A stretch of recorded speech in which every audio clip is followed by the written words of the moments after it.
if we get to know the probability of us falling a prey to a particular disorder in advance? What if we can predict serious disorders like cancer using simple medical testing? Is that possible? Or is it just fiction?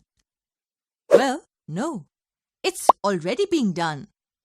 The concept of genetic testing, or the technique in which our genes or chromosomes are tested, help us here. So what are chromosomes?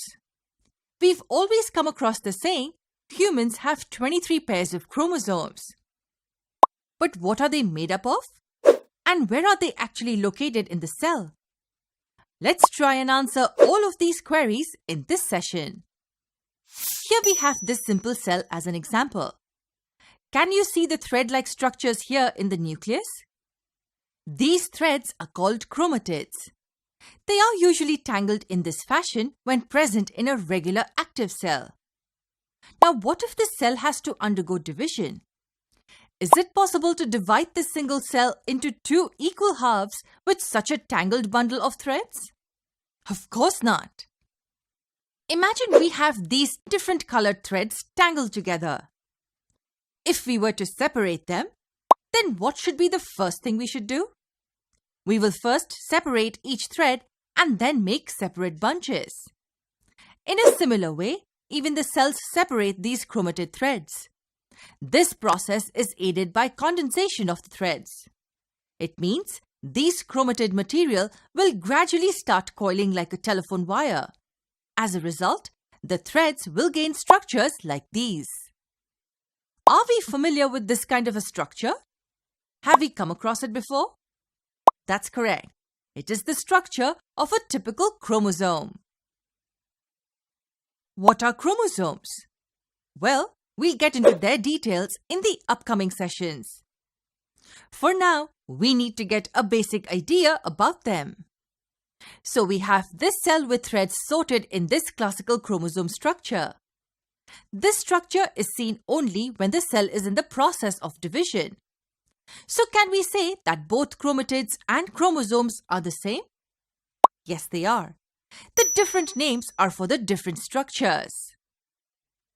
Now the next question is, what are these threads, or chromosomes to be precise, made up of?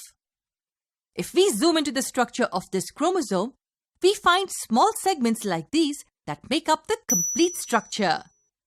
These functional segments are nothing but genes. So can we say that chromosomes are made up of genes? Absolutely. All these segments make up the whole structure. Now let me ask you one more interesting question.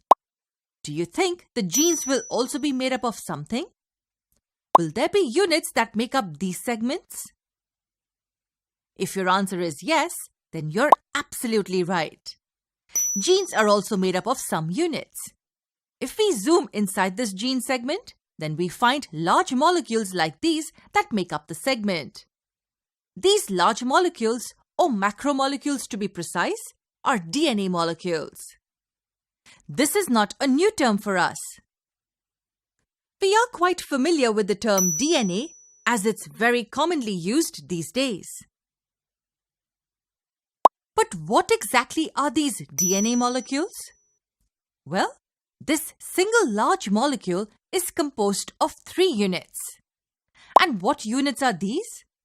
Let's reserve this explanation for our upcoming videos. For now, all we need to know is that DNA is made up of these units. Now, to quickly review what we learnt, let me remove the text from the screen. These 3 combine to give us a single molecule. And many such DNA molecules form long chains. What is a sequence of DNA molecules called? That's right, it's called a gene. So technically, segments of DNA molecules which form functional units are called genes. And many genes come together to form thread-like structures called chromosomes. Chromosome is the classical structure obtained only during cell division. When the cell is not in the dividing phase, the genetic material is present in the form of tangled threads called chromatids. So this is the basic idea of the genetic materials in our cells, which we needed to understand in order to look at the laws in genetics. Let's get introduced to the laws in genetics put forth by Gregor Mendel in the next part.